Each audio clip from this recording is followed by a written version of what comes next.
Good morning, good morning, good morning! Welcome sa atong programa ang Hatuo sa IPPO. Ang Kape Kag Balita. Kami ang inyong mga inugo, Caps, Police Senior Master Sergeant Francisco Lidio Jr. Kag Police Lieutenant Maria Feomiten. Ari kita naman sa adlaw ng Miyerkules, April 28, 2021. Abo ni pagdadalon sa inyo sumunga aga ang mga accomplishments kag mga programa sa inyo Ilonggo Caps. Pero at least natin dalpon ang mga init na balita sa bunga aga, may aral na kita i-share sa inyo mga thought for the day. No? Ang ating thought for the day is that don't be worried about sa mga struggles nyo subong nga adlaw or subong mga talingko because that struggles will make you stronger in the coming days. Yes. So, magpili ka mo sa ibo na pagbugtaw.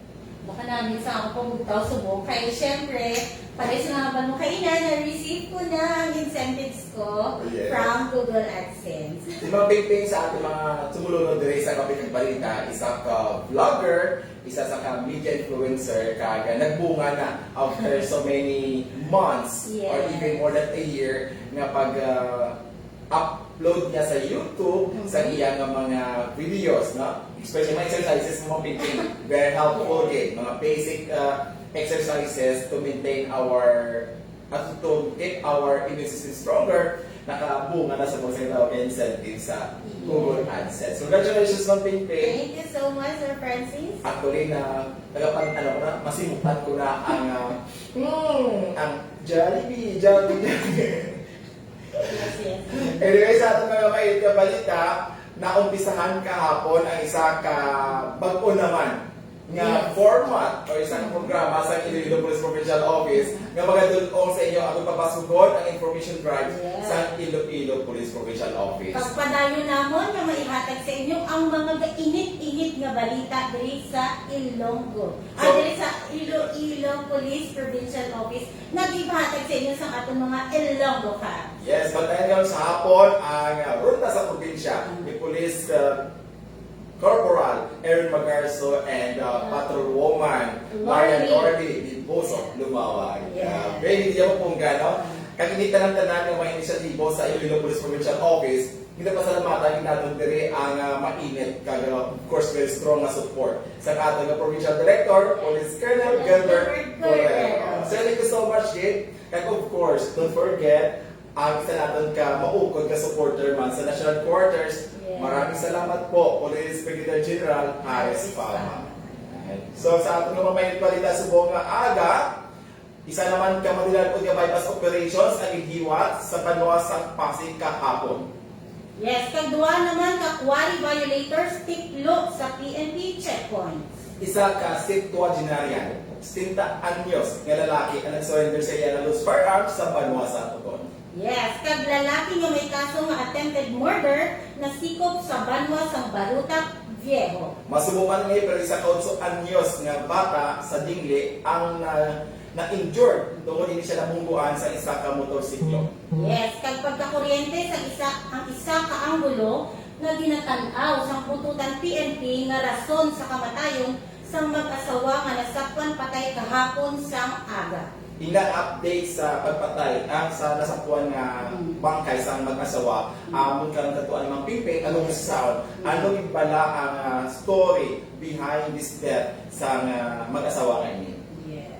Yan. So sa mga details sa atong mga balita, ang pagsisiti kahapon, congratulations kay sa inyong pagdalagpon nga bypass operation nga nagka-resulta sa pagkalisto sining drug personality nga si Stewart Somos.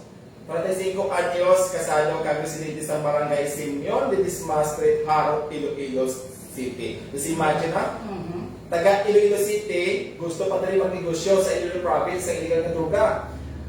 Sa inyo mga pumulo sa ating mga tumalan sa mga pumuluyo, sa kung saliin mga babae sa Pilipinas or sa region size, pwede ka mo ka pangita pangalapuyan dito sa probinsya sa Iloilo. But our provincial director, our governor, our Subdivision Junior, nagdeklara ang probinsya sa Iloilo wala sa lugar para sa mga turista. Congratulations guys sa Pasig City, dakog in the act sa pagtunghol sa isa ka sa shade sa suspected shabu ining suspechado kahapon, no? Kag ginahiwat na o ginahikot na subong ang papilis agod din siya pagkapasakaan sa kaso for violation sa Republic Act 9165. Okay, so sa bahay naman sa Saraga MPS, isa naman ka violator sa illegal quarry ang natakpan sa persona ni Bobby Alejandrino Imubo. 35 anos ang edad, amo na siya, nasakop ni siya. Oo. Isa naman ka provincial ordinance ang iyang naging violation ang provincial ordinance 2017-145, no? Kaya hindi siya nagpakita lang mapimping sa mga hugot man na pagpaptuma sa mga kapulisan sa diin mga bahin sa Iloilo, ining mga ordinansa na ginigol sa ato ng mga sangguniang panlalawigan, no? Ganit sa atong mga quarry operators, wala nagkulang ang kapit at balita sa pagpanungtog sa inyo na sa inyong mga pagnegosyo dapat i-comply ng mga requirements. Kaya wala yung problema. But with this, more than 100 plus, minimum kami sa 130 random checkpoints every day in all parts of the province. Matik-locate ang inyong mga salakyan kung hindi sila wala sa nakaikot ng mga permits. Yeah. So congratulations kay Police Lieutenant Johnny Arnad at sa mga personnel dira sa Saraga MPS. Good job. By the way, ito kayo sa Saraga. No? Nagkagina pang pimping, nagchatid sa ako na mga kababayan dira sa Banosa Saraga, especially kay Mr. Andrew Bonso Magaysay. Ma'am Solosio is a police officer, and why we are trying to promote this product?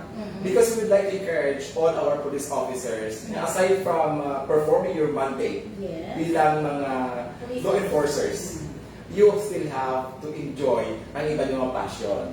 No, magluto sa kakanin na subong very engaged sa sanin. Okay. Technical glitch ulit. Pagpasensya nyo aming internet connection, pero hindi ina makapugong sa amon dahil paabot ang amon ng mga balita para sa inyo. Of course, atong dira na maukod din nga taga-subaybay, no? Hindi kumpleto ang i-adlaw kung hindi makatanaw sa iya paborito nga hatuol ang kapigag balita. Si Tatay Joe Totanes dira sa Kambang Coton. Oh, yes, alin nakita ko ng monitor. So, pwede ko na mabasa. Good morning dira kay Luciano Abiliar. Siyempre, dira man ang top fan naton.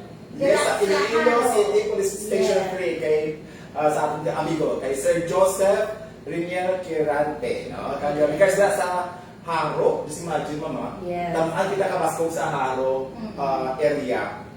Kabay pa nga mga istasyon sa atong kapulisan dire, no? Sa probinsya sa Iloilo. Bugta-bugta temprano pa, o nasa inyo ng mga internet para maka-join ka mo din sa aton nga kapigag balita. Yes, and please don't forget to share our live na live kita dali sa IPPO. Yes. Siyempre, dito sir sa Haro, sa pagpanguna ko ni Police Captain Eduardo A. Siakot. Sir, di ba classmate ko? Classmate ko na. Sir, yes. Kaya siyempre, ang deputy natin din sa utong si Police Lieutenant Larry John Vidal. Buddy, good morning sa imo. Kaya siguro kita na ako dire ang ako nga ihada dira sa Bacolod City ha, ang manager sa isa ka fast food chain dira. Wow! Thank you so much ihada. I-share mandatory sa tanan ng mga crew ni mo dira na dapat alas 9, tutok alas 9:30 sa aga, stop ang operation sa inyong fast food chain, tutok lang sa kapilang balita. O kag daw ba ka, January lang yung kamote sa Iloilo. Yes. Kaya subukan yung pasalamatan nato ini stintay spilan ng edad ni tatay, stintay 2 anyos na. Nga nag-surrender sa iya nga loose firearm sa aton upon MPS no or municipal police stations. Ida pasalamatan nato ining tatay nato nga tigulang na kanya set sa good example sa tanan nga mga gun holders naton. Sa liwat ang kapigag balita ay panawagan sa tanang mga Ilonggos na kung kamo may ginahutan dira ng those firearms or mga armas tukhang nga wala na sa nagkaigo ang lisensya, paliyo, i-turn over yung ina sa mga kapulisan o kung gusto nyo, temporarily, kapag palitaan mo kwarta para sa iya lisensya, deposito nyo lang. Okay. Again, congratulations guys sa itatang dira sa udon sa pag-turn over nimo sa itong loose firearms. Kagabay pa, madamo pa sa mga Ilonggo ang magasapat sa aton nga uplan, tikal, tokak kontra armas tukhang. Alright. Kag syempre sa aton man kung kaila may nadakpan ang aton talaga MPS sa illegal quarry sa bahay